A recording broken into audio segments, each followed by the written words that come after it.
Bonsoir mesdames, bienvenue à notre rendez-vous du jour After Work au féminin. Donc le thème d'aujourd'hui, c'est la contraception et la planification familiale avec Dr Sidibé qui a bien voulu venir nous entretenir sur les différents sujets de contraception. Donc, pour vous expliquer le processus, je vais laisser Dr Sidibé se présenter. Donc, elle est médecin généraliste. Elle va se présenter vite fait. Et ensuite, elle va nous parler, faire l'introduction du thème d'aujourd'hui, donc contraception et planning familial. Et par la suite, on va échanger avec elle. Donc, c'est vraiment un échange. Donc, n'hésitez pas à poser des questions. C'est un échange avec le docteur. On est entre nous femmes, il n'y a pas d'hommes. C'est vraiment un échange. On poser des questions sur les contraceptions, sur le planning familial. Elle est là, elle va nous répondre. Et à la fin, elle va faire une introduction générale. Voilà. Donc, docteur Sidibé, je te laisse prendre la parole.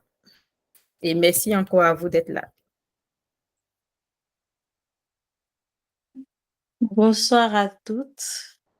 Merci Nara de me passer la main. Je suis docteur Sidibé, médecin généraliste, et je suis là ce soir pour nous entretenir sur la contraception et le planning familial. D'accord. Du coup, je vais dire, vu que le sujet est un peu vaste, on va survoler et puis avec les questions, on va essayer d'approfondir. D'accord, on fait comme tu veux. Et d'abord, déjà, il faut savoir c'est quoi le planning familial et c'est quoi la contraception. On va dire le planning familial, c'est l'ensemble des moyens qui concourent à la régulation des naissances dans le but d'espacer les grossesses et de choisir d'avoir un enfant ou pas, ou au moment voulu. Et c'est les moyens qu'on choisit. Les différents moyens qu'on choisit dans le planning familial sont appelés les contraceptions. Et les contraceptions visent à empêcher qu'un rapport sexuel entraîne une grossesse et cela de façon réversible. C'est-à-dire, tu peux prendre la contraception et après, quand tu veux pas d'enfant, et après, quand tu décides d'avoir des enfants, tu peux enlever les contraceptions. Et il y a plusieurs types de contraception, on va dire. Il y a des dispositifs, il y a les contraceptions par voie orale et il y a des contraceptions par voie invasive. Et il y a des contraceptions naturelles, si on peut appeler ça comme ça. Et les contraceptions naturelles, du genre, on va dire, parmi tant d'autres, il y a, il y a le coït interrompu, il y a l'abstinence périodique, si on peut, oui, l'abstinence périodique, et il y a, en fait, ce sont des contraceptions qui permettent déjà à la femme de mieux se connaître elle-même. Il y a plusieurs autres, mais je pense qu'au fur et à mesure, on va rentrer dans les détails vu que on n'a qu'une heure. Et aussi, il y a des contraceptions mécaniques. Les contraceptions mécaniques, ce sont les contraceptions, on va dire, entre griffes, des dispositifs intra-utérins, du genre les stérilés. On a les stérilés hormonales et on a les stérilés, excusez-moi, oh, excusez-moi. On a les stérilés à hormones et on a les stérilés à cuivre. Les stérilés à cuivre,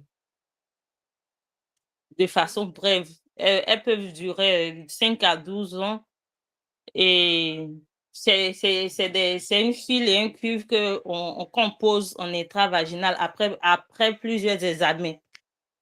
Et c'est pareil pour les stérilés à hormones. Elles durent 5 ans. Elles sont connues sous le nom de Mirena. Je ne sais pas s'il y a d'autres qui connaissent surtout.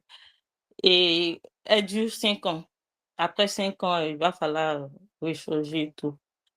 Maintenant, on a des contraceptions. On a l'implant. L'implant, ce sont des contraceptions comme on va dire, des capsules fines qu'on place en sous-cutané au niveau du bras Et ouais, au niveau du bras, elles viennent inhiber en fait l'ovulation. Par contre, comment on appelle ça? Les contraceptions à stérilet, les stérilés à cuivre et progestatives, elles agissent au niveau elles ralentissent les spermatozoïdes. En général, on va dire ça comme ça, elles ralentissent les spermatozoïdes. Après ça, on a quelle autre contraception? On a des contraceptions par voie orale, qui sont les pilules. Les pilules qu'on prend chaque jour à la même heure et tout. Et il y a des pilules d'urgence. Les pilules d'urgence, c'est les pilules de lendemain. On a aussi on a aussi le préservatif. Le préservatif, soit c'est l'homme qui l'utilise, soit c'est la femme qui l'utilise. Et puis, il faut noter aussi que le planning familial, c'est aussi l'homme et la femme. Parce que souvent, on a tendance à penser que c'est que ça ne touche que la femme, c'est que la femme qui doit. Ça touche et l'homme et la femme. Voilà, parce il y a des méthodes aussi il y a des chirurgies qui sont là au niveau masculin, chirurgie. Au niveau masculin. Bon, chez les hommes, on va dire, pour des chirurgies pour ne plus que les spermatozoïdes procrèent. Je vais dire ça comme ça. Et il y a quoi d'autre? Qu'est-ce que je peux dire encore en introduction sur les spermatozoïdes? En fait, excusez-moi, toutes les contraceptions ont des avantages et des inconvénients. Les avantages et les inconvénients, je pense qu'on va, dans les questions, on va revenir un peu dans les avantages et les inconvénients, les indications et les contre-indications, parce que c'est un peu vaste.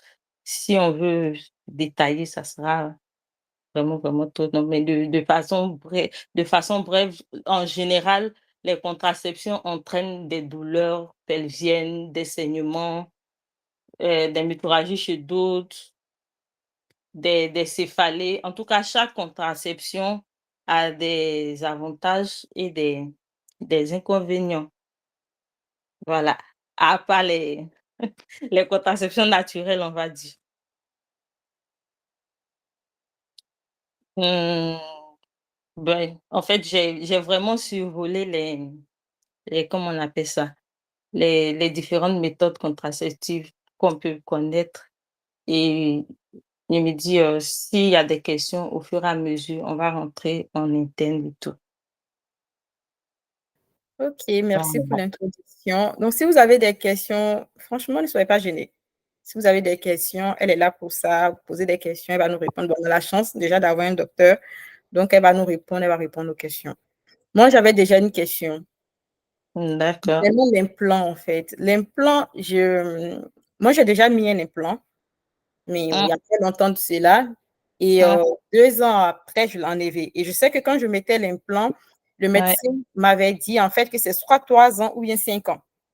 Et que mmh, s'il arrive, en fait, si la date, en fait, de péremption de l'implant arrive, si je mmh, n'enlève pas, je peux contracter une grossesse. Du coup, je ouais. peux Ça con- devient moins efficace, on va dire. Donc, on peut contracter une grossesse même sous l'implant. Mais sur toutes les contraceptions, hein, sur Mhm. toute forme de contraception, on peut contracter une grossesse. C'est pas des méthodes à 100%. Voilà. Du coup, on peut pas se dire si tu as une contraception et que tu tombes enceinte, c'est pas vraiment, parce que c'est pas des méthodes vraiment qui protègent à 100%. OK. Est-ce Voilà. que vous avez des questions? Est-ce que parmi celles qui sont connectées, vous avez des questions? Bonne arrivée à Katia, Nora, Karine. Merci. Bonsoir à toutes. J'ai une question du coup pour le porteur. Merci déjà pour la présentation, pour l'introduction. C'était assez clair. Et moi, ça m'a permis de savoir qu'il y a plusieurs types effectivement de contraception. Et en fait, la question qui me vient, c'est est-ce que toutes, elles agissent sur les hormones. Je vais reprendre le cas de l'implant. Moi, il y a eu une époque où j'ai posé un implant et le médecin le gynécologue qui me l'avait posé m'avait dit: «Oui, il peut y avoir des effets un peu indésirables et tout, notamment la pousse de poils à des endroits, pas sympas, un peu comme le menton, voilà, les endroits qui sont pas très sexy». Et il m'a dit, ça, c'était des réactions qui étaient des réactions hormonales et que ça pouvait m'arriver. Moi, j'ai pas eu de bol, du coup, ça m'est arrivé. Et du coup, je voulais savoir si c'était toutes les contraceptions, pardon, qui impactaient les hormones. En tout cas, Et qui la avaient fois des. et que la contraception qui est vraiment, vraiment sans hormones, c'est le stérilet à cuivre. D'accord. OK. Et c'est le stérilet à cuivre qui n'a pas d'impact, on va dire, sur les hormones, mais quand Oui. même, chez certaines personnes qui développent certains effets indésirables. OK. Voilà, par exemple, si tu es une patiente, je vais dire, bon, je prends un exemple comme ça. Si tu es une patiente et que tu es beaucoup anémiée de base, genre, on te fait un bilan avant de te poser le stérilet et que tu es Mmh. une patiente, tu es beaucoup anémiée de base, on va pas te donner le stérilet, par exemple, on va pas te proposer le stérilet à hormones parce que lui, il a tendance à beaucoup faire saigner. D'accord. OK. Mais O bon, le stérilet à cuivre, lui, il n'agit pas sur il a les il ne il n'entraîne pas de du coup et finalement les dérèglements hormonaux comme ça qui vont causer des effets indésirables comme ceux que j'ai comment dire? Nommés tout ouais. à l'heure. Est-ce Mmh. qu'il y a des façons enfin de revenir en arrière? Je veux dire là, je me retrouve avec 3 poils sur le menton. Est-ce que, il y a des méthodes pour revenir en arrière, pour régler finalement, les dysfonctionnements hormonaux qui ont créé ces effets-là? Mais si ton dysfonctionnement est lié à ta contraception, je pense Mmh. que quand tu n'auras plus la contraception, les choses vont mieux se réguler dans l'organisme et puis tout va revenir à la normale. D'accord. Du coup, si Donc c'est pas le cas, ça voudrait dire que c'est pas forcément lié à la contraception? oui, c'est ça. Parce qu'il y a OK. des femmes sans contraception qui développent plus d'hormones masculines dans leur organisme. Du coup, elles ont des poils à la barbe sur le menton. OK. D'accord, OK. Et ça, ça, c'est pas forcément, du fait de la contraception qu'elles ont pu mettre à un moment ou autre. La contraception accentuerait peut-être cet effet-là ou pas? Pas nécessairement? Si avant de mettre, je sais pas si j'ai compris ta question, mais si avant de Oui, mettre le stérilet, tu avais déjà par exemple des poils à oui, la des barbe, poils au menton, ouais. au menton et quand tu as mis le stérilet, tu as remarqué que ça amplifie, genre, c'est les hormones en fait. Genre le fait que les hormones soient là, en plus de ce que tu avais déjà, ça peut être Mmh. plus qu'avant. D'accord. Voilà, mais OK. par contre, il y a des personnes qui n'ont pas ni rien, n'ont pas de stérilet, ils ne Oui. font pas d'hormones, mais qui ont des barbes et qui ont des poils au menton. Mmh. Bien sûr. OK. Ouais, Bon. donc je me dis, si le temps arrive, bon, il y a des stérilés, on n'a pas besoin d'attendre, tout le temps avant de retirer. Du coup, si vous voyez que ça vous dérange vraiment, Mmh. vous essayez d'autres méthodes. Qui ne vont pas agir à ce point. Sans hormones, on va dire. OK. Bon. Merci beaucoup. D'accord, merci. Merci Nora pour ta question. Franchement, sentez-vous à l'aise en poser des questions. Bienvenue Axel. Moi, j'ai une question. Ok, allez-y. Franchement, sens-toi à l'aise, pose des questions. C'est le médecin aujourd'hui qui va diriger. Ma question, c'est comment choisir du coup la bonne contraception? Parce que c'est vrai qu'il y a des effets secondaires à tout, mais comment choisir la bonne qui va nous aller, bien sûr. Moi, je qu'est-ce que je veux dire? Il y a pas de on peut pas te dire: «Voici la bonne contraception». Mais en fonction du bilan, avant de te mettre, le stérilet, on va te faire un bilan. Tu peux, par exemple, venir voir ton gynécologue pour dire: «Bon, moi, je veux mettre, par exemple, le stérilet, heu, qu'est-ce que je vais dire?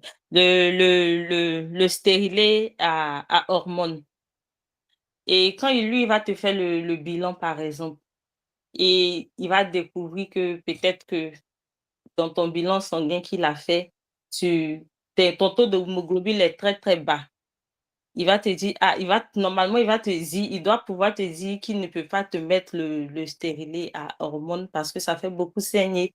Et si de base, tu es déjà anémique, ça peut te créer beaucoup de problèmes, dont l'hypotension artérielle et tout.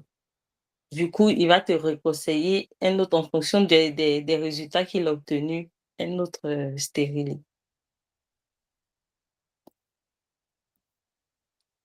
Je ne sais pas si elle répondit à votre question. C'est Aminata qui avait posé la question, mais apparemment, elle a eu un problème, elle s'est déconnectée. C'est un problème de réseau, je ne sais pas. Ah. Donc, avant qu'elle ne vienne, s'il y a d'autres personnes qui veulent prendre la parole, allez-y. Rebonsoir tout le monde. Moi, j'aurais une question par rapport au contraceptif. Pourquoi la plupart des contraceptifs nous font prendre du poids? Enfin, je dis ça en connaissance de cause, parce que moi, j'ai essayé 2 contraceptifs et j'ai pris du poids que je n'ai jamais réussi à perdre, malheureusement. Donc c'était juste pour savoir, c'est dû à quoi? Est-ce que c'est notre corps qui ne supporte pas en soi, peu importe le contraceptif ou c'est ce qu'il y a à l'intérieur qui fait que, on prend du poids? Et ça peut être, en tout cas, la contraception qui est reconnue pour, genre, pour augmenter pour la prise de poids, c'est l'implant. L'implant fait beaucoup, beaucoup, beaucoup prendre le poids. Et oui, par exemple, après, il y a toutes les autres hormones aussi, hein. Il y a toutes les autres contraceptions, on va dire, pardon. Mais D'accord. ça dépend de l'organisme de tout un chacun. Tu vois, c'est des trucs vraiment aléatoires. C'est des méthodes scientifiques, mais qui ne sont pas vraiment, vraiment, je vais dire, c'est pas vraiment net à 100%. Par exemple, on peut prendre un stérilet à cuivre et poser chez 2 personnes, chez 2 patientes. Et il y a une qui va prendre du poids et l'autre n'aura rien, elle sera intacte comme d'habitude. Ouais. Donc vraiment ça les stérilés sont en fonction de l'organisme de tout un chacun. Mais celui qui est si tu veux vraiment, vraiment pas prendre du poids, en tout cas l'implant, lui, il est reconnu pour faire grossir, on va dire ça comme ça. D'accord, OK, merci. Bonsoir, Francine. Bonsoir, docteur Francine. Lara, bonsoir. Toi, comment? Ça va bien, on est arrivé. Merci. En fait, pour répondre à la question de la dame concernant la prise de poids sous la pilule, ça dépend de quelle pilule déjà on prend. Si c'est une pilule microdosée ou macrodosée, déjà le risque il est différent. Et pourquoi on prend du poids sous pilule? Parce qu'en fait, c'est les oestrogènes qui sont sous la pilule qui vont euh, faire en sorte qu'il y ait de la rétention d'eau.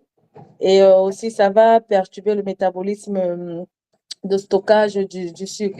Ce qui fait en sorte on a plus tendance à prendre du poids sous pilule ostroprogestative, en fait. Par contre, les stérilets au cuivre, par exemple, vu que eux, ils sont pas à base d'hormones, on a moins ce risque de prendre du poids parce que ça ne perturbe pas notre cycle hormonal normal, quoi. Et pourquoi les oestrogènes font plus prendre du poids? Parce que ça favorise la rétention d'eau et ça perturbe le métabolisme du sucre. En fait, c'est à cause de ça, en fait. En tout cas, on a la chance, on a 2 docteurs avec nous, docteur Ouais. Sidibé et docteur Francine qui est médecin du travail. Donc, posez des questions, hein, vous avez la chance aujourd'hui. Mais ça n'exclut pas le fait aussi qu'une dame peut prendre du poids sous stérilet en cuve. Oui, ça n'exclut pas qu'on puisse Voilà. prendre du poids sous stérilet en cuivre, mais la probabilité que Oui. la prise de poids sous stérilet en cuivre se fasse par rapport à la prise de poids sous stérilet à base hormonale, Donc, il est inférieur à base sous stérilet en cuivre, en fait. Parce que là, il n'y a pas d'hormones, donc le métabolisme hormonal n'a pas de risque d'être perturbé. ouais. Est-ce que vous avez d'autres questions? Ceux qui viennent d'arriver, bonsoir, bonne arrivée. Si vous avez des questions, n'hésitez pas à poser. Le thème, c'est la contraception et le planning familial. Et bon, on a Dr Sidibé qui a bien voulu aujourd'hui nous parler du thème. Et aussi, on a une autre docteur qui nous a rejoint, Dr Francine Fotsing. Donc, vous avez posé des questions. Voilà.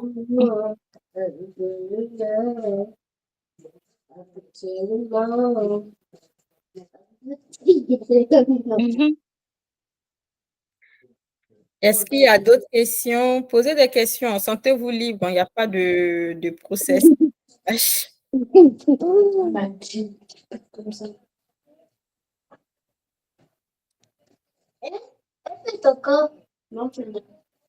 Alors, Laura. oui, du coup, j'avais une autre question, du coup, là, par rapport au planning familial. C'est ça, on a dit la planification familiale, ok. Je voulais savoir s'il y avait une règle aujourd'hui par rapport à la planification. On entend souvent les femmes qui ont déjà eu des enfants dire souvent qu'on leur conseille, de mettre un écart de 3 ans à minima entre les grossesses. Est-ce que c'est quelque chose qui est, je veux dire, c'est une comment l'appeler? Est-ce que c'est une consigne qui est fondée sur quelque chose de scientifique? Est-ce que c'est juste une question d'habitude ou voilà? En gros, c'est quoi la portée de cette indication-là? Déjà, ce que moi je peux dire, quand tu fais plus tu fais bon, l'utérus, on donne le temps à l'utérus de pouvoir se reposer, on va dire. Et c'est pas une consigne qui est établie, genre pour le planning familial, il faut 3 et même même si c'est 2 ans d'écart entre les enfants, je pense que ça va, c'est aussi un planning que tu suis et tout. D'accord. Après, je sais pas comment dire, c'est un bien pour nous parce que l'utérus a le temps de se reposer et toi aussi tu as le temps, les parents aussi ont le temps de reprendre et après de faire notre enfant. Je sais pas si je OK. réponds à ta question. Oui, effectivement. Donc c'est vraiment pour permettre à la femme de se «régénérer» entre guillemets Ah et oui, donc le planning familial, oui, en gros, à la femme de se régénérer, aux familles de mieux avoir le temps et puis les moyens aussi pour les enfants et tout. D'accord. Voilà. Ben, comme vient de Et dire ma consoeur, il n'y a vraiment pas de délai, hein, sauf en cas d'accouchement par césarienne. Par contre, là, il y a un espace intergénésique qu'il faudra à minima respecter. L'espace intergénésique de mémoire, ça doit être 2 ans entre les 2 accouchements. Pourquoi il faut un espace intergénésique de 2 ans? Parce qu'il faut laisser le temps à cet utérus-là, qui a été cicatriciel, de pouvoir bien cicatriser. Donc, pour éviter qu'à la prochaine grossesse, il y ait le risque de rupture utérine. Maintenant, par rapport à des grossesses qui se sont pas terminées par des césariennes, On demande d'espacer, comme disait ma consoeur, juste pour laisser le temps aussi à la femme de récupérer. On a pris 9 mois pour faire un bébé. Généralement, on dit il faut au moins se donner 9 mois minimum pour pouvoir récupérer. Mais il y a pas, c'est pas fondé sur forcément des données scientifiques palpables. Mais aussi, on sait que plus on planifie des naissances, et mieux l'enfant est accueilli, et mieux l'enfant aussi se sent dans le nouveau foyer, quoi. Ça laisse aussi le temps de préparer les finances, de préparer l'arrivée de gérer déjà le plus grand en attendant de préparer la venue du second, quoi. second. Donc, D'accord. la seule recommandation pour l'espacement des naissances, c'est en cas d'accouchement par césarienne. Ok, très bien. Merci beaucoup. D'autres questions? J'ai une question Ah, d'accord. Pour Dr. Francine? pour tout le monde. Ok, bon, on va te répondre. Pose la question. Quelles sont les méthodes contraceptives que vous avez déjà utilisées ou que vous avez actuellement et quels sont les avantages et les inconvénients que vous rencontrez? Moi, à mon niveau, j'ai déjà utilisé l'implant. Hein? Mais j'avoue que j'avais mal au dos. Je ne sais pas qu'est-ce qui faisait ça. Je pense que j'avais des problèmes, en fait, des douleurs au niveau du dos, au niveau du bas du dos. Et c'était Hein? vraiment grave. Hein. C'était très grave. Et après, quand j'ai enlevé l'implant, je pensais que j'avais de graves problèmes. Je pense que je suis allée voir mon médecin traitant. Et à l'époque, il m'a dit mais que je n'ai pas de problème puisque j'ai fait des examens, j'ai fait une prise de sang, j'ai fait beaucoup d'analyses. Il m'a dit, mais tout va bien. Et quand je suis partie voir ma gynéco, elle m'a fait comprendre qu'elle pense que c'est des effets secondaires de l'implant. Et quand j'ai enlevé l'implant, je n'ai plus de douleur. Et ça m'a aussi, à l'époque, ça m'a fait prendre du poids, assez de poids. Mais après, quand j'ai enlevé, ben voilà, c'était tranquille. Aujourd'hui, je n'utilise pas de contraception. À date, non. Je n'ai pas de méthode contraceptive. D'accord. Vous n'avez pas eu mal au bras? Moi, au bras, non, ça va. Je pense que c'est que le dos. C'est que le dos. Alors, moi, j'ai effectivement utilisé l'implant sous-cutané à un moment. Je l'ai gardé 3 ans. C'était la consigne que j'avais eue. Je pouvais pas le retirer avant. Enfin, en tout cas, c'est ce on m'avait indiqué. Et j'ai eu plein d'effets, je trouve. Hein. J'ai eu de la prise de poids. J'étais quelqu'un qui grignotait particulièrement, mais j'ai atteint un poids qui était quand même conséquent. Et pour moi, ça n'avait pas nécessairement de lien avec l'implant.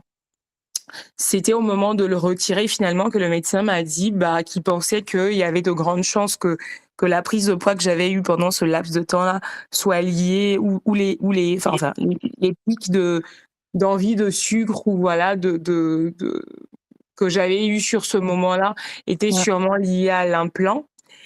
Et j'ai eu aussi ce dont je parlais tout à l'heure, c'était ces poils au menton. Moi, j'en avais pas, ou en tout cas, je les avais pas remarqués. Donc, j'ai commencé à les voir arriver de façon effective au moment où j'ai eu cet implant-là. Donc, pour moi, elles étaient liées à l'implant. Enfin, ces poils-là, ils étaient liés à l'implant. Mais du coup, contrairement à la prise de poids, le médecin me disait, comme vous finalement, docteur, que c'était sûrement des choses qui étaient déjà là, qui ont juste été décuplées par la pose de l'implant. Donc, j'ai pensé qu'en retirant l'implant, ça les ferait partir, mais en fait, non. Ils ont continué à bien évoluer pour le coup. Et donc là, je soupçonne d'avoir un SOPK, mais en faisant les analyses, là, en début d'année, a priori, il y aurait absolument rien qui le montre. Donc, voilà. Ouais. Et pas eu de douleur au bras. Après, de mon côté, ça a été juste au moment de la pause, mais juste après ça, c'est pas eu de douleur, pas eu de douleur au ventre ni au dos. Seulement j'ai pas eu mes règles pendant un très bon moment. Et puis, je pense que sur la fin de l'implant, les règles ont commencé à arriver. D'accord. Moi, j'utilise un stérilet au cuivre actuellement. Les effets secondaires que j'ai remarqués, c'est des règles très, très abondantes et très, très douloureuses, limite handicapantes. Et j'avais déjà des règles douloureuses, mais elles se sont amplifiées et elles sont devenues encore plus abondantes. À part ça, j'ai pris du poids, mais je pense que c'est la maternité, j'allais, tout ça. Je pense pas que ça soit lié au stérilet, puisque c'est un stérilet. C'est tout. Pour le moment, je vois que des avantages. Je trouve qu'il fonctionne bien. Il me dérange pas beaucoup. La pause n'a pas été douloureuse, donc ça va. D'accord. Merci. Les autres. Alors, moi, j'avais commencé par la pilule pendant à peu près 2 ans, 1 an et demi, 2 ans, si je dis pas de bêtises. Et ensuite, j'ai arrêté. Alors, pourquoi j'ai arrêté? J'ai arrêté parce que j'avais pris beaucoup de poids. Je crois que j'ai pris 10 kilos, 10-15 kilos d'un coup comme ça. Ensuite, bah, j'avais tout le temps des migraines, tout le temps mal à la tête. Déjà que de base, je suis migraineuse, mais là, ça s'était de plus en plus amplifié. Donc j'ai revu mon médecin plusieurs fois, et il m'a dit qu'il pense que c'est ça, parce que ça faisait partie des effets secondaires. Donc j'ai arrêté et pendant 1 an, j'avais rien, enfin, j'avais pas de contraceptif. Et ensuite, j'ai fait le choix de poser un stérilet, mais un stérilet hormonal. Pas un stérilet en cuivre, un stérilet hormonal. Donc j'ai eu ce stérilet pendant à peu près, je crois 3 ou 4 ans. Je l'ai enlevé très récemment, ça fait même pas 6 mois que je l'ai enlevé parce que bon, en fait, il fonctionnait plus quoi, fallait l'enlever, quoi qu'il en soit. Alors mon expérience par rapport au stérilet, franchement, ça s'est très bien passé. Alors, je commençais par la pause. La pause, elle a été douloureuse. Le premier jour, j'ai eu super mal parce que j'avais l'impression que mon corps, il est en train de rejeter le stérilet. Ouais, voilà. J'avais l'impression que mon corps, il est en train de rejeter le stérilet. Bon, je me suis dit: «Bon, étant donné que c'est un corps étranger, fallait que, bah, mon corps, il s'y habitue». Donc le premier jour, j'avais extrêmement mal et après ça allait et au début, j'avais mes règles. J'avais quoi? 4-5 jours de règles et au fil des mois et des années, bah, en fait, j'avais quoi? Maxi, 2 jours de règles et les autres jours, j'avais que des spots. Genre vraiment quelques gouttes par-ci par-là et vers la fin, quand, le stérilet, bah, il fonctionnait presque plus, hein, il était dans mon corps, mais il fonctionnait presque plus, je commençais à avoir des règles, bizarrement. Je commençais à avoir des règles et des règles qui ne s'arrêtaient pas et ensuite comme effet secondaire, bah, j'ai eu les spottines, mais ça me dérangeait pas trop en soi et quand j'avais les espèces de règles qui duraient 2-3 jours, j'avais super mal au sein. Donc c'était ça les «symptômes» entre guillemets et du coup, quand je l'ai enlevé, bah, j'ai repris, un rythme normal. J'ai mes règles tous les mois, voilà. Par contre, je ne sais pas si j'ai pris du poids ou pas par rapport au stérilet, je sais pas. Je ne pense pas être le bon exemple parce que j'avais déjà pris beaucoup de poids quand je prenais la pilule. Donc par rapport à la prise de poids, je ne saurais pas donner mon avis. Voilà. Merci. Les autres, bienvenue à Nela qui vient de nous rejoindre. Donc, les autres, est-ce que vous pouvez répondre à la question du docteur, s'il vous plaît? Vous m'entendez? Oui, on t'entend très bien, Mariam. Déjà, merci docteur pour son intervention. Moi, pour les contraceptifs, moi on m'en a posé en fait un stérilet en cuivre, bon, non pas pour éviter forcément d'avoir des grossesses, mais c'était dans un objectif en fait thérapeutique, selon ce que j'ai pu comprendre en fait, c'était pour réduire le flux sanguin parce que du coup j'avais des règles très très très très abondantes et très très très très douloureuses. Et accompagné de cela, il y avait également des fibromes. Et selon ce que j'ai également pu comprendre en fait des explications des médecins, c'est que le fibrome se nourrissant de sang, donc le cuivre, en fait, allait réduire le flux et j'allais avoir moins mal. Mais bon, j'avoue que les douleurs ont persisté. Donc, j'ai pas vu, parce que du coup, je crois, depuis maintenant 3 ans, les douleurs ont persisté. Ça n'a pas vraiment eu l'effet escompté lorsqu'on me l'a mis. Après, j'ai constaté aussi, voilà, une prise de poids que j'arrive pas du tout à gérer. J'ai, au niveau, par exemple, de l'appétit, j'ai rarement, en fait, cette sensation de faim qui s'est accentuée. Donc, je peux passer une journée entière sans manger, ça me dit rien. Du coup, je ne sais pas si c'est lié. Le docteur me dira. Et également, ouais, en fait, depuis un moment, on va dire ouais, depuis maintenant, en fait, depuis quelques mois, en gros, au niveau des règles, en fait, c'est comme l'autre le disait, en fait, c'est des spots, quoi. En gros, le premier jour, deuxième jour, un jour, tu as des tâches. Le deuxième jour, tu n'as rien. Le troisième jour, ça te vient normalement. Le quatrième jour, tu n'as rien. En fait, ça te fait cela sur environ 8 jours. Donc, j'avoue que c'est un peu déroutant, c'est perturbant. Donc après, est-ce que c'est normal ou est-ce que c'est parce que c'est du cuivre ou est-ce que c'est parce que en fait j'avais un antécédent médical aussi qui était lié au fibrome que ça se passe comme ça. Donc je sais pas si le docteur peut me donner en fait un peu de quelques éclaircissements là-dessus. Ok, merci. Les autres, est-ce que vous pouvez répondre à la question, s'il vous plaît? Si vous n'avez jamais utilisé de contraception, vous pouvez le dire, hein. Mais l'idée, c'est que tout le monde réponde à la question. Bonsoir. Par rapport à la question, moi, je vais un peu essayer de parcourir depuis ma jeunesse jusqu'à nos jours.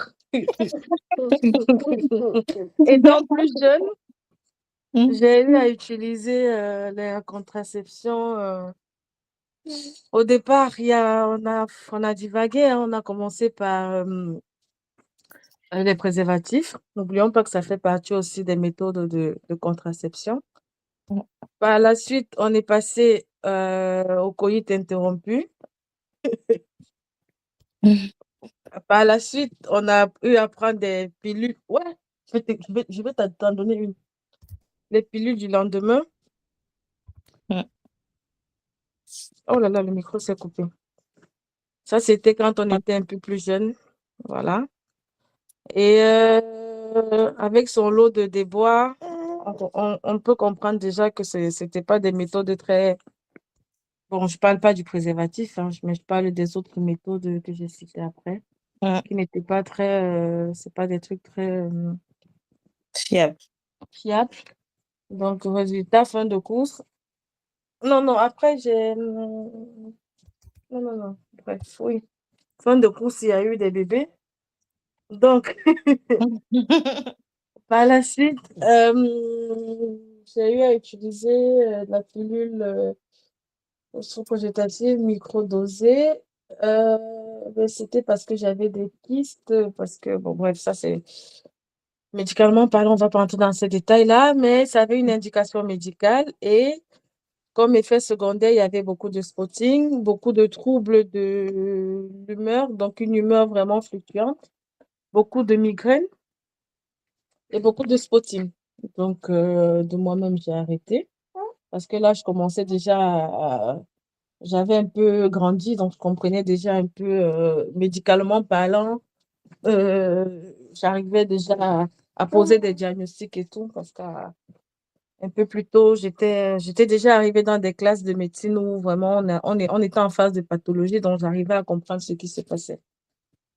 Donc, ça en est suivi quelques années sans rien. Et quand j'ai fait après mon deuxième accouchement, j'ai mis un stérilet en cuivre. Et le stérilet en cuivre, la pose, elle était impeccable.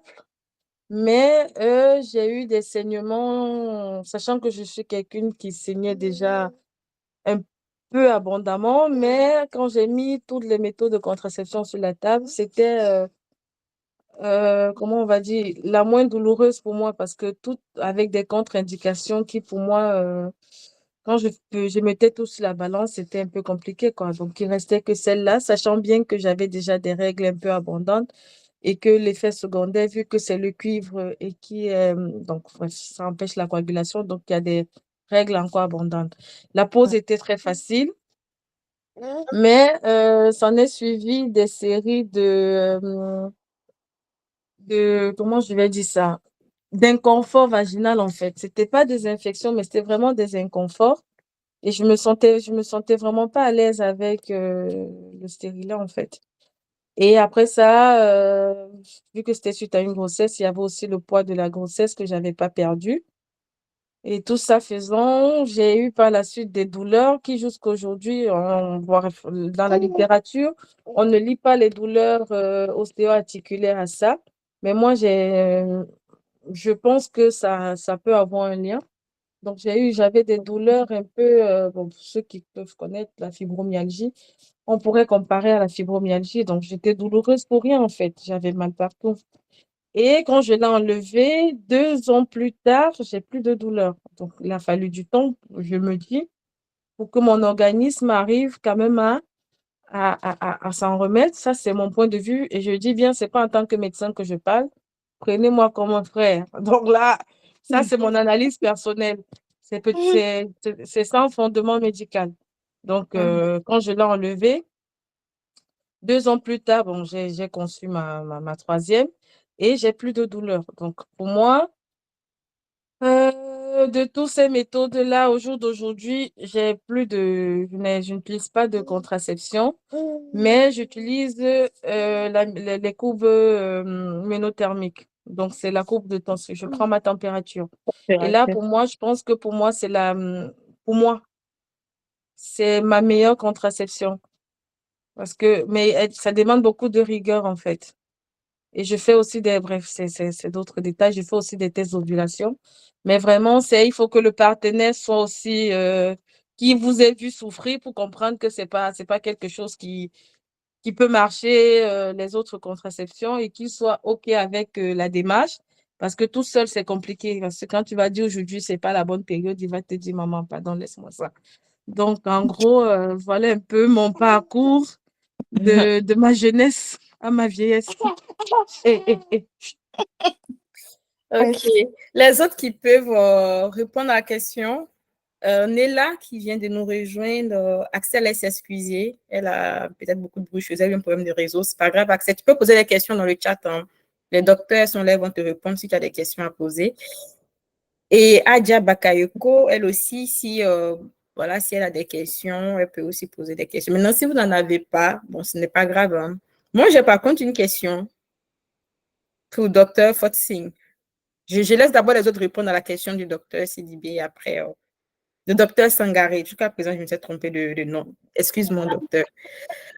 Et, Excusez-moi, bonsoir. bonsoir, Axel. C'est Néla. Ah, bonsoir, Néla. Donc, je te laisse répondre à la question. J'aimerais savoir, c'est quoi la question, s'il vous plaît? Ton expérience avec les contraceptions, si tu en as utilisé. Ah oui, j'en ai utilisé. Je peux dire que j'en ai utilisé 2. Les préservatifs et maintenant j'ai mis un implant. Comment ça se passe? Je dirais qu'avec l'implant, ça se passe bien. Je vois pas grand changement, à part que j'ai pas mes règles, mais tout se passe bien. C'est la belle vie pour moi. Donc, j'ai pas remarqué quelque chose. Je pense que ça se passe bien pour moi. D'accord. Ta question. Bon, je pense que tout le monde a répondu. Hein. Les autres, peut-être sûrement qu'elles ont des problèmes de réseau, je ne sais pas. Axel laisse s'excuser, c'était elle et Adja qui... Question, excuse-moi, j'ai une question. Je me rappelle plus du prénom de la dame qui parlait tout à l'heure. Docteur Fox. Oui, je pense que c'est elle, oui, elle disait comme quoi elle utilise une autre méthode, enfin une méthode contraceptive, mais qui consiste à pas prendre de pilule, ni d'implant, ni de stérilet. Est-ce qu'elle peut nous expliquer Enfin, si c'est pas indiscret, dans le détail, comment ça se passe en fait? Juste par curiosité. La méthode symptothermique, en fait, c'est une méthode qui combine le calendrier, la prise de température et la prise de la glaise cervicale. En fait, donc la méthode de calendrier, c'est celle qu'on nous a appris quand on était toute petite. Là, on dit si tu as saigné aujourd'hui, lundi, le mois prochain, tu saignes 30 jours après, ton cycle est de 30 jours, donc probablement tu vas ressaigner dans 30 jours. Sauf que ça ne marche pas à tous les coups, dans le sens où les règles, ils dépendent aussi de l'humeur. Il y a beaucoup d'éléments qui peuvent entraîner une variabilité dans le cycle menstruel. Donc, quand tu prends la méthode symptothermique, en fait, tu combines et la méthode de calendrier et la prise de la glaire cervicale. Donc, la prise de la glaire cervicale demande un peu d'expérimentation. Donc, ça veut dire quand tu as ta glaire, tu dois essayer de regarder sa fluidité. Est-ce qu'elle est, comment je vais dire ça? Est-ce qu'elle est, quand tu tires, est-ce elle est filante ou est-ce qu'elle est épaisse? Et aussi, tu vas prendre ta température basale. Ça veut dire que chaque matin, avant le réveil, si je t'allume, enlève alors. Donc, chaque matin, tu prends ta température avant le descendre du lit, quoi. Donc, ça doit être toujours probable. Donc, comment je vais dire? Ça doit être toujours presque à la même heure et dans les mêmes conditions, en fait. Maman, c'est sorti. C'est sorti? Ok, tiens, c'est bon. Merci. C'est sorti des cheveux. Donc, voilà un peu les trois éléments. Et moi, je rajoute à ça les tests d'ovulation. Donc, mais je fais des tests d'ovulation généralement, vu que j'ai déjà ciblé ma période ovulatoire. Donc, quand je fais des tests d'ovulation, ça me permet de me dire vraiment là, c'est la période ovulatoire ou pas. Mais les tests d'ovulation, je les fais beaucoup plus quand là, maintenant, je veux vraiment tomber enceinte, en fait. Bon, bref. En gros, D'accord. s'il y a quelque chose à retenir, c'est que c'est la combinaison de ces trois éléments-là, en fait. Je ne sais pas si j'ai répondu à la question. Ok, d'accord, merci. Mm.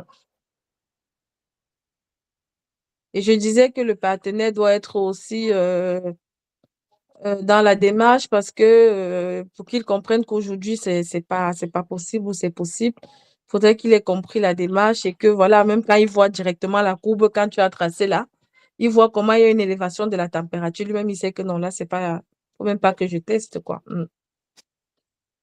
Ok. Mm. Et généralement, quand on combine les trois éléments, donc tu as déjà le calendrier qui te donne une probabilité. Tu as ta glaire cervicale qui t'indique que bon, là, ça peut laisser passer les spermatozoïdes. Tu as ta température qui monte. Donc, dans tous les cas, tu as tous les éléments qui te montrent que tu es en période probablement ovulatoire. Mais la méthode n'est fiable qu'à 78% dans la littérature. Mais chez moi, honnêtement, c'est ce que j'utilise. Et j'ai réussi quand même à espacer mes grossesses Bon, j'ai retiré mon stérilet 2 ans après, en 2020, et je n'ai accouché qu'en septembre 2023. Et là, vraiment, j'ai accouché après des tests d'ovulation parce que là, je me suis dit, il faut que j'y aille, quoi. Mm. D'accord, merci. Je vous en prie. Alors, Merci à toutes. Bon, il y a aussi la ligature des trompes, hein, et la oui, je voulais vasectomie. poser cette question-là même. Qu'est-ce Ah. que vous pensez de la ligature des troncs, les deux Il y a aussi médecins? la vasectomie, hein. Parce Mhm. que actuellement, dans d'autres, comment je vais dire ça? C'est pas d'autres, dans d'autres cultures, voilà, c'est le mot que je cherchais. C'est devenu un peu tendance et les hommes prennent le devant, hein. Ils font la vasectomie parce qu'ils ont compris Voilà. que il y a vraiment beaucoup d'effets sur la femme en lien avec tous ces éléments de contraception là. C'est eux qui veulent vraiment préserver la santé de leur femme parce que, disons-nous la vérité, dans le risque d'AVC, les ossoprogestatifs en sont aussi dans comment je vais dire, dans les premières lignes, quoi. Donc, beaucoup ayant compris ça, la vasectomie est de plus en plus pratiquée dans certaines cultures. Et il y a aussi la ligature des trompes qui, généralement, se fait de façon un peu plus aisée chez nous en Afrique parce que lorsque les femmes ont fait des césariennes, À un moment donné, lors de la 3e ou la 4e, elle dit, docteur, pardon, bloque-moi tout ça une fois. Donc, la ligature des trompes, moi, à mon avis, ça a un peu un caractère définitif. Donc, c'est des trucs. Seigneur. C'est de bien réfléchir. Donc, docteur Sangari, on te laisse continuer, hein. Francine doit Non, je disais, c'était mes les mousquetaires. enfants. Je disais par rapport à la ligature des trompes, la méthode est un peu définitive. Donc, généralement, on ne peut pas la faire en plein âge de procréation. Donc, quand on n'a vraiment pas, on n'est pas sûr on a terminé. Donc, c'est ce qui le rend un peu en dernier, ce qui fait en sorte que c'est la méthode la moins utilisée pour notre tranche d'âge. Je suppose qu'on a presque tous la même tranche. Bon, c'est généralement pour des femmes qui se disent, voilà, j'ai fini mes maternités, j'en veux plus, quoi. Mais la vasectomie, moi, je pense que c'est des trucs qu'on devrait pouvoir mettre en avant et encourager nos hommes à le faire parce que il y a quand même cet effet qui peut être réversible, quoi. Voilà. Ils ont tendance à croire que ça l'est pas, mais c'est possible. Mm. Et c'est aussi moins invasif, c'est moins, quand je dis invasif, c'est moins, on te coupe moins que, voilà, c'est pour utiliser juste un mot terre à terre que quand on fait une ligature des trompes, quoi. Ben, tu Et il y tiens. a, et il y a moins d'effets secondaires que toutes ces pilules qu'on prend au jour C'est le ça, jour. les examens, les contraceptions sont plus lourds chez les femmes que les hommes. Oui, j'ai pas entendu ce que vous J'ai dit avez dit. les examens invasifs et les contraceptions sont plus lourds chez les femmes que Chez les les hommes. femmes, c'est Du ça. coup, Voilà. voilà. Mais chez l'homme, malheureusement, C'est l'homme. il y a que cette Voilà. méthode-là ou le préservatif. Mm. Bon, il y a aussi on a peut-être, je sais pas si vous en aviez parlé au début, il y a aussi les spermicides et les anneaux vaginaux qui peuvent être Ouais. utilisés, hein. Mais c'est pas des trucs qui sont fréquents, mais c'est des trucs qui existent, hein. En tout cas, on apprend beaucoup ce soir. Donc, c'est des gels où avant le rapport sexuel, on peut le mettre au niveau de la cavité vaginale, là, et du coup, par rapport aux spermicides, ça va détruire les petits oiseaux, quoi. Bon, mais c'est très peu, je sais pas, moi, c'est quoi, pourquoi tu rigoles? Ça marche pas vraiment. Pardon? Bon, chacune a son expérience, hein. Mais ça marche pas vraiment, vraiment, vraiment, vraiment. Tu l'as testé? Bon, Mais il faut savoir déjà que aucune méthode contraceptive n'est ouais, fiable mais à fiable, 100%, ouais, hein. c'est ça. Ouais. Les femmes conçoivent sous stérilet, hein. Oui, D'autres femmes c'est ça aussi. conçoivent sous implant, hein. Mais Mhm. généralement, les conceptions sous stérilet, il y a de fortes chances souvent que ce soit des grossesses extra-utérines. Mais il y a bien des enfants qui se logent bien dans l'utérus sous stérilet, hein. Oui, Voilà. Donc, aucune oui, méthode n'est fiable à oui, fiable, 100%. Il y a c'est toujours ça. l'indice de pile. L'indice de pile, si vous voulez voir la fiabilité d'une méthode, il faut regarder l'indice de pile. L'indice de pile vous te permet déjà de savoir, dans la littérature, la fiabilité de la méthode, mais aucune, tu ne verras égale à 1, quoi. La fiabilité qui n'est pas fiable. Mais Donc, pour évaluer l'efficacité de ta méthode que tu vas utiliser, tu peux regarder l'indice de pile, en fait. Mhm. Ouais, tu verras jamais, voilà, des trucs qui sont efficaces à 100%. Mais toujours est-il que ça existe. Ça peut être aussi des solutions de dépannage ah, pour éviter les pilules de lendemain qui sont souvent un peu très dosées donc les hormones sont très dosées et ça permet souvent de perturber le cycle menstruel et tout ça, quoi. Donc, Moi, ça peut j'avais être une question pour nos deux médecins. Qu'est-ce que vous pensez des pilules du lendemain, les pilules d'urgence? C'est-à-dire, si on le prend très régulièrement, est-ce que ça a des conséquences? Mais qu'est-ce que vous pensez réellement des pilules d'urgence? Qu'est-ce que vous pouvez nous en dire plus sur les pilules d'urgence? Moi, je peux dire que c'est réservé pour des situations d'urgence. C'est pourquoi le nom, c'est pilule d'urgence. Ça ne doit en aucun cas être considéré comme une contraception parce que chez nous, en Afrique, hein, surtout au Cameroun, moi, je sais que les filles entre 16 et 21 ans, c'est leur contraception. Ils en boivent comme des bonbons. Donc, c'est vraiment pas ce pourquoi cette pilule a été créée. Donc, pour moi, ça devrait vraiment se limiter à des situations d'urgence et de façon exceptionnelle parce que c'est vraiment très dosé et le fait d'en prendre le plus souvent peut entraîner un trouble dans le cycle menstruel. Mm. Ok. Mais moi, ce que je peux dire sur les pilules du lendemain, moi-même, j'ai utilisé les pilules du lendemain comme méthode contraceptive sur un griffe, si je peux dire ça. Parce que c'est dit que c'est une contraception d'urgence. Mais du coup, moi, comme on va dire, je faisais l'abstinence périodique, on va dire. Et lorsqu'il y a, comme elle a dit, souvent il y a des périodes où les totos ne sont pas vraiment compréhensifs et tout. Et quand ces périodes-là arrivent, quand j'ai des rapports dans ma période d'ovulation, je vais à la pharmacie et je prends la pilule du lendemain. Sauf que euh, dernièrement, ma dernière grossesse là, elle est venue sous pilule d'urgence. Comment je vais dire, j'ai eu des rapports et dans ma période d'ovulation, je suis allée à la pharmacie, j'ai pris la pilule d'urgence. Mais bon, ça n'a pas fonctionné. Et j'étais enceinte la suite. Comme quoi, c'est vrai, c'est des pilules d'urgence, on ne doit pas prendre ça comme ça à tout bout de champ. Mais franchement, moi, j'ai pas voulu utiliser toutes les méthodes contraceptives et tout.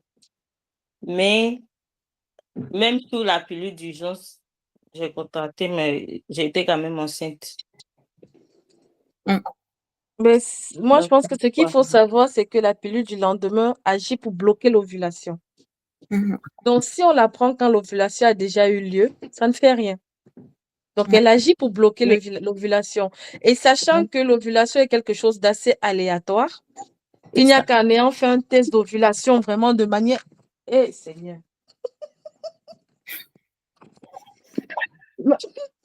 Attendez, même toi, tu commences, c'est grave, hein?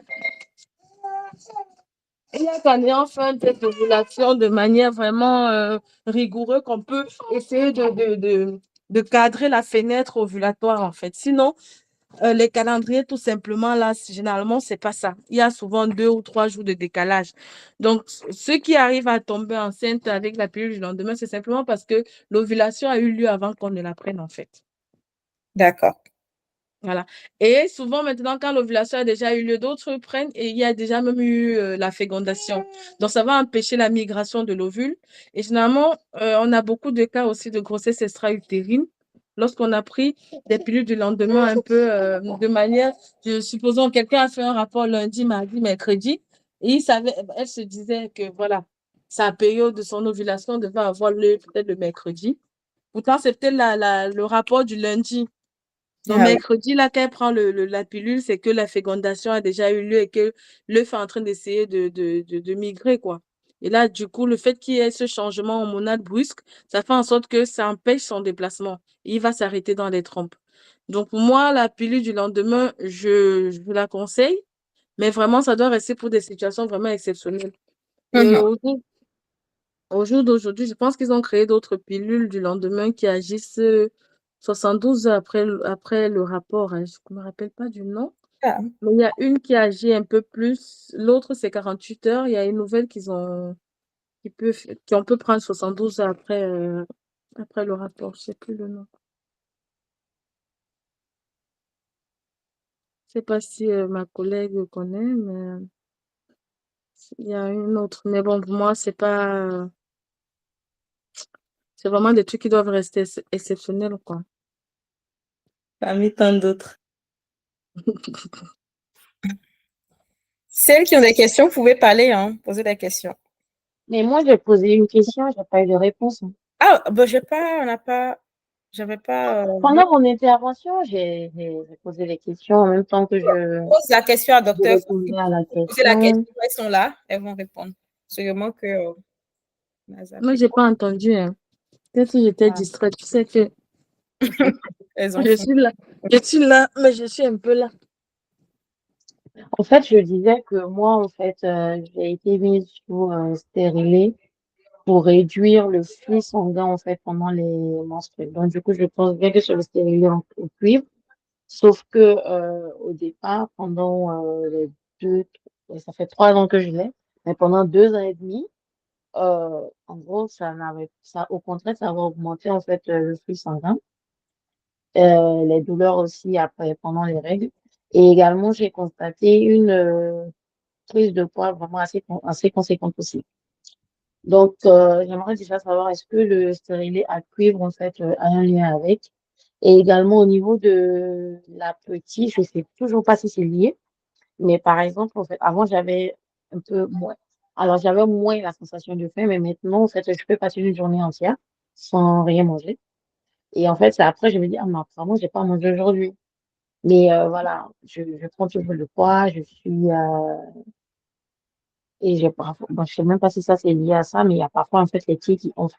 Donc du coup, je sais pas en fait si c'est lié en fait au stérilet.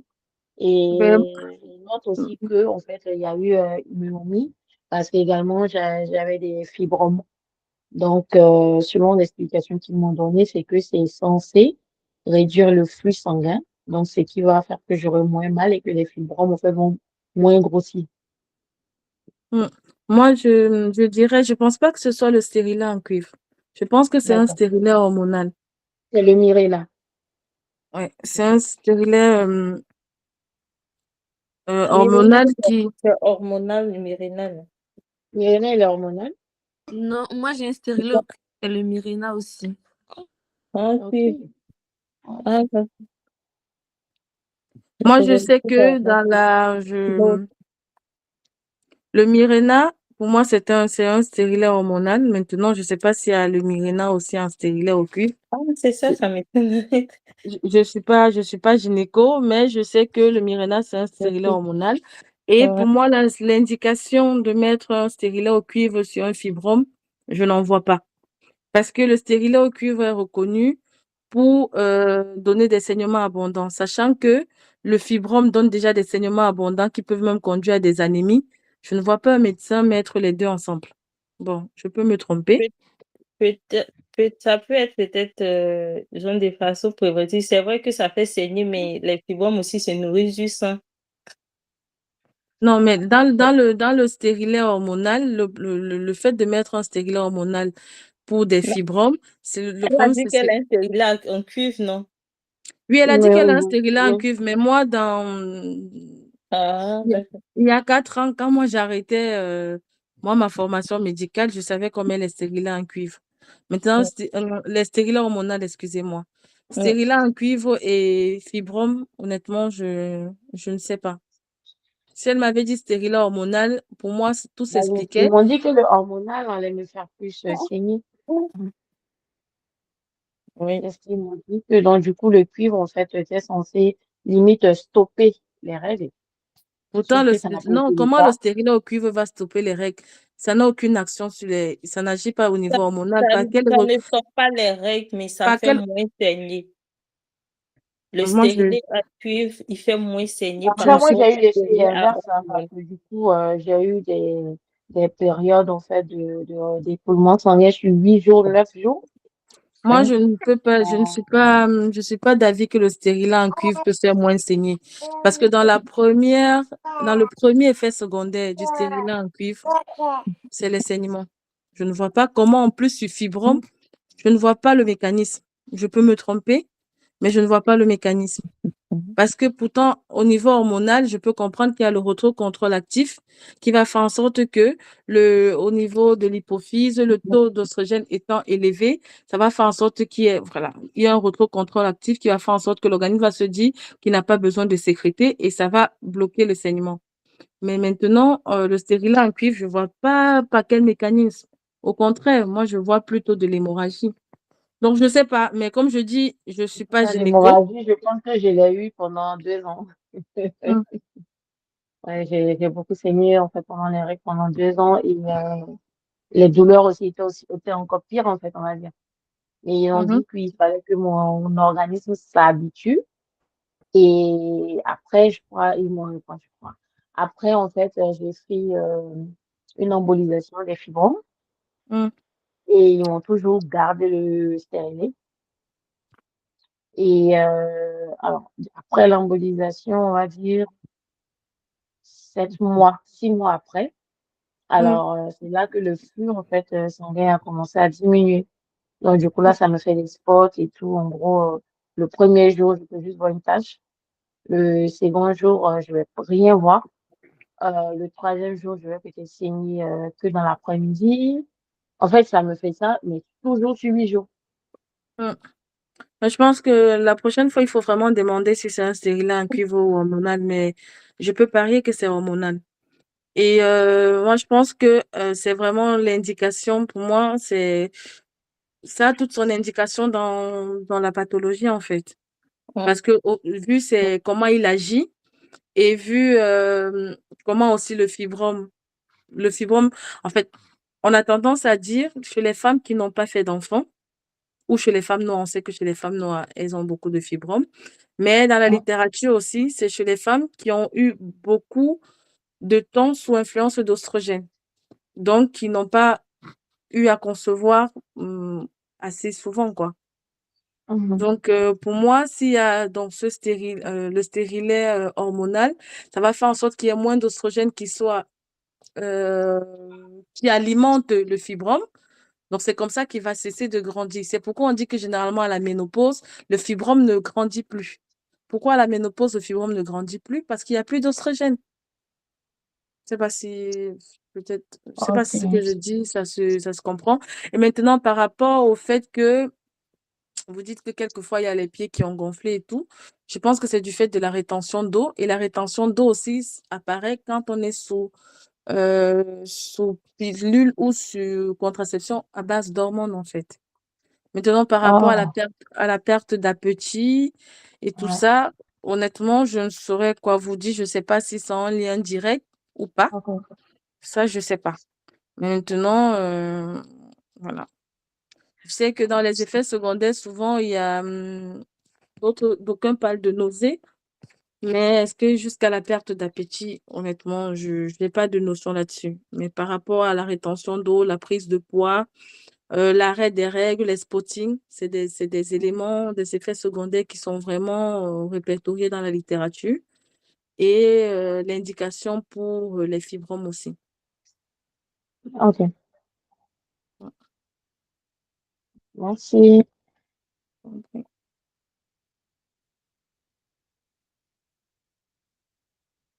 Merci, docteur Fotsing. Est-ce que vous avez d'autres questions? On arrête à 23h30 pour permettre aussi aux autres personnes d'aller se reposer, voilà, parce que demain, bon, il y a des boulots. Demain, non, travail. Eh Dieu. Donc, Pourquoi tu as mis ça le jeudi? Tu n'as pas mis vendredi. jeudi, parce que généralement, le jeudi, c'est un peu. Vendredi, c'est le week-end commence. C'est pour ça que j'ai mis ça le jeudi soir. Parce que lundi, Tu on préfères est. que vendredi, on dorme au boulot, hein? Peut-être Oui, toi, vendredi, chez toi, c'est journée free. c'est pas Le journée. vendredi. Je descends un peu tôt. C'est pour ça que tu descends tôt. C'est vendredi que nous, on ne veut même pas descendre. Tous les problèmes de la semaine te trouvent le vendredi. Si je mets aussi samedi, c'est chaud. Les gens vont en week-end samedi. Non, samedi, il y a week-end, mais vendredi soir, je pense que. Mais bon, on garde comme ça, hein. Regarde, jeudi soir, on va Mais essayer de je voir suis si là. 2 ou 3 mois. Est-ce qu'il y a d'autres questions? Vous avez d'autres questions? Profitez, posez des questions. Parce que les médecins là, Bon, moi j'ai une question. Et puis j'espère qu'on va clôturer. Je ne vais pas fatiguer les médecins. on finit à 23h30. Donc, Voilà, vous comme avez on parle de une question. planification, euh, Bon, voici un élément ici aussi. Voilà où il fallait planifier. Nous voici, on n'arrive pas à dormir. Ils ont déjà, l'autre était en bas du lit tout à l'heure. Oh là là. Donc, je voudrais savoir, c'est quoi les risques après une césarienne d'avoir des jumeaux? Tu veux les jumeaux? Parce que je suis fatiguée. Imagine si je dois faire césarienne encore. Donc, si c'est deux en même temps, il ne fait plus. Il est ligature, mais trompe, et puis il est pied. Tu vois, non? Mal de tête, là, il y a avoir une fois, et puis c'est fini. Ben, moi, je sais pas, je pense pas qu'il y a le risque, ça va peut-être dépendre de l'espace intergénésique, hein, de la durée que tu as fait entre tes deux grossesses. Parce que lorsqu'on a une grossesse gémellaire, on a un utérus qui est beaucoup plus volumineux, donc beaucoup plus distendu que si on a une grossesse avec un bébé, bon, de faible poids ou même un macrosome. Mais quand ils sont déjà deux, si on prend le poids minimum de 2,5, ça fait que tu as 5 kilos. Pourtant, si tu as un seul gros bébé, généralement, ils sont dans les 4 kilos. Donc, le seul risque, c'est que l'utérus est beaucoup plus distendu. Et si, j'ai pas ouvert mon micro? Si? Allô? Oui. Et si voilà, on n'a pas respecté quand même un bon espace entre les deux grossesses, on court quand même le risque que l'utérus puisse ne pas supporter. Mais généralement, dans notre contexte européen, je ne sais pas si tu es en Europe, mais je pense que oui. Quand c'est le cas, ils ne laissent pas la grossesse aller jusqu'au... Donc, dès qu'on arrive à 36 semaines, quand on sent que les fœtus sont déjà viables, on fait une césarienne programmée. Donc, ça limite quand même le risque pour la mère. Et voilà. Donc, pour les bébés, il n'y a pas souvent... On ne peut pas parler de risque si on fait une grossesse gémellaire après la première grossesse. Le risque, il est plus maternel, dans le sens que, voilà, il peut avoir une rupture utérine, mais qui peut être bien contrôlée avec avec une césarienne programmée dès que les enfants auront atteint un poids acceptable, quoi, et qu'ils auront passé l'étape de la prématurité. Ok. Merci. Là, tu peux faire tes jumeaux. Tu attends 2 ans, tu peux conceptionner tes jumeaux. Ça m'est déjà arrivé, mais je vais attendre un peu plus, quoi. Est-ce que nous Il y a- avons la recette des Il n'y jumeaux? a pas de risque si tu as bien suivi normalement. Il n'y a Donc, tu pas as de la risque parce recette que des jumeaux. Pardon, parce que maman, tu as donne-moi. été Moi, bien je vais suivi. faire famille nombreuse. Pardon? Je n'ai que 4. Il me faut encore 3. Si tu as la recette des jumeaux, donne-moi. Tiens, Donne. mais toi-même, tu es médecin. Vous avez la recette? Moi, il n'y a C'est pas pourquoi, recette. c'est Moi, on m'a pourquoi toujours dit que c'est Dieu qui donne. c'est pourquoi il utilise les Les méthodes médecins ont naturelles. recette de faux jumeaux. Ça, je suis sûre de ça. Quand je serai prête, il y a les consulter. Moi, je ne connais pas la recette. Voilà. Ah Je bon? cherche. Hey. Je sais qu'il y Non. a des théories qui disent qu'il y a une alimentation qui peut favoriser, mais c'est pas. Je pense pas Il y que ce a soit des des... théories. Est-ce qu'il y a des compléments alimentaires qui sont Oui, utilisés? ils prescrivent ça pour ça. Non, mais Il y a non, des là, c'est pas des prescriptions. compléments. Non, non, ne détournons pas Non, ne bon, c'est pas détournons des... pas. on n'appelle pas ça complément alimentaire, C'est mais pas des ils font compléments. des trucs pour Là, tu es avoir... en train de me parler. Non, c'est pas des compléments alimentaires. Là, tu es en train C'est déjà pas des compléments alimentaires, mais... détourner Néla, l'autorisation de mise sur le marché docteur, du tu parles, médicament. ensuite, Néla, tu rebondis. Docteur, il faut expliquer. Attends, moi, quand elle m'a dit qu'il y a la recette, je m'attendais à une recette, mais pas au médicament qui va stimuler les ovules pour que voilà, il y ait multiples ovulations. Là, c'est des indications pour les procréations médicalement assistées, parce que dans ce contexte-là, on veut il y ait beaucoup d'ovocytes qui soient formés pour qu'on puisse faire des prélèvements, pour pouvoir multiplier les chances pour ces femmes-là d'avoir comment je vais dire, un embryon, quoi. Mais je sais que nous, en Afrique, nos docteurs d'aujourd'hui, ils prescrivent ça pour que, voilà, il y ait multiples ovulations et les femmes, maintenant, elles vont concevoir. Mais vraiment, c'est pas Je vois l'indication qu'ici, on première et prescrit moi, ça. je le conseille pas et je le ferai jamais. En Ok, Afrique et docteur, en Europe ici, on prescrit pas. Moi, je sais pas, hein. Si peut-être tu peux me prescrire, tu sais, quand tu consultes, si tu dis que tu prescris et que tu assumes la responsabilité, je viens avec je viens, tu me prescris et tu assumes la responsabilité. Mais moi, je ne peux D'accord. pas prescrire. Moi, je ne peux pas. Maintenant, si toi, tu es d'accord que tu peux me prescrire, et comme je vais faire 3, je viens, tu me donnes. Ah, d'accord. Parce que, Vous, les médecins de d'accord. dengue, là, vous êtes trop compliqués. On va aller faire ça au pays, on va revenir. Docteur Francine, tu parles de risque. Du coup, quel est le risque si on utilise du coup ces médicaments-là, si, alors qu'on n'a pas de problème d'ovulation en temps normal? Mais en fait, quand les autres femmes l'utilisent, c'est parce qu'après, il y a une ponction d'ovocytes, en fait. Et tout, la fécondation se fait in vitro. Donc, on peut contrôler le nombre d'ovocytes qu'on va réimplanter à la femme. Tandis que toi, quand tu prends et qui fait une fécondation naturelle, tu peux te trouver avec 7 bébés dans le ventre, ou avec 5, ou avec 3, ou avec... Il n'y a vraiment pas de risque tant que... Ça résout ton problème, docteur Francine. Tu vois, non? Tu as vu? La conclusion, elle est là. C'est que chacun trouve son compte. Sauf que c'est des grossesses, voilà, le risque, c'est plus peut-être pour les enfants. Parce que si d'emblée, tu te trouves avec 4 grossesses, il y a le syndrome du transfuseur, transfusé, où les enfants peuvent avoir des petits poids. Il y a le risque de retard de croissance intra-utérin. Il y a aussi le risque pour toi, la mère, voilà. Mais en gros, on a déjà vu chez nous des femmes qui ont fait cet enfant. Donc, le risque, généralement, on le dit, mais c'est pas que si Jeanne a pris le médicament, elle a un risque et Jeannette l'aura. Donc, c'est vraiment à la tête du client et on peut pas savoir.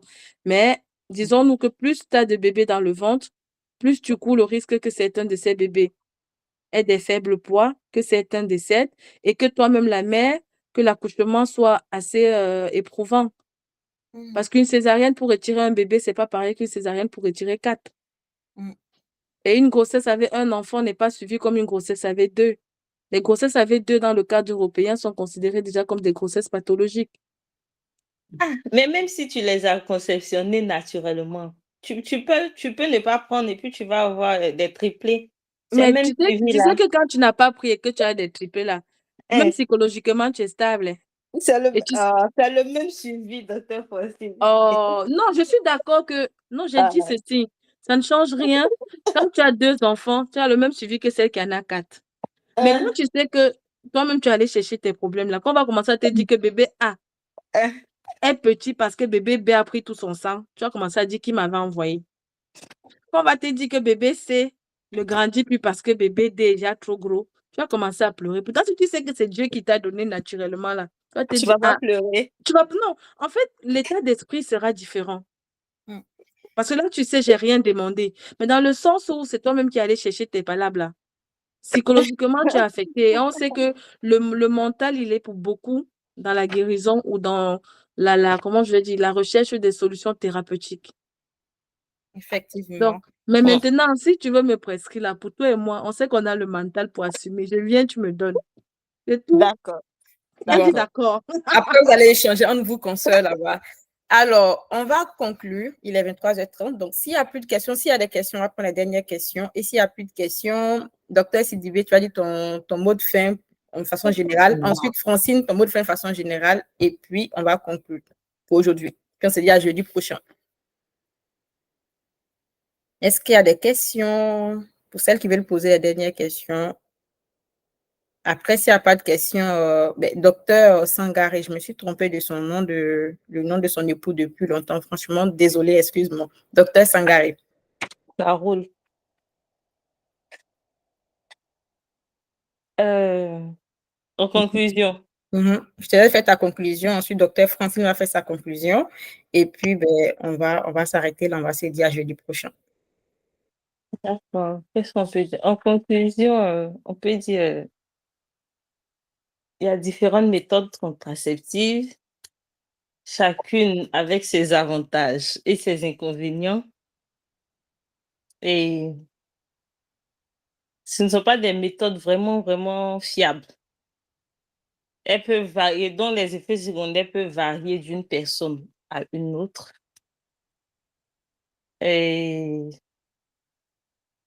moi, je recommande en tout cas les méthodes, les contraceptions naturelles. Ça permet de mieux se connaître soi-même et ça permet aussi d'investir les hommes dans le planning familial.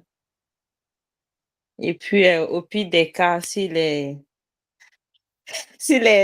contraceptions naturelles ne vous sied pas, faites des gosses. Ça, c'est la meilleure des conclusions. Meilleur des conseils. Alors, docteur Francine, ta conclusion. Ah, je vais aller dans son sens. Hein. Pour moi, oui, je finis dans 10 minutes. Compte jusqu'à 100. J'aurai fini.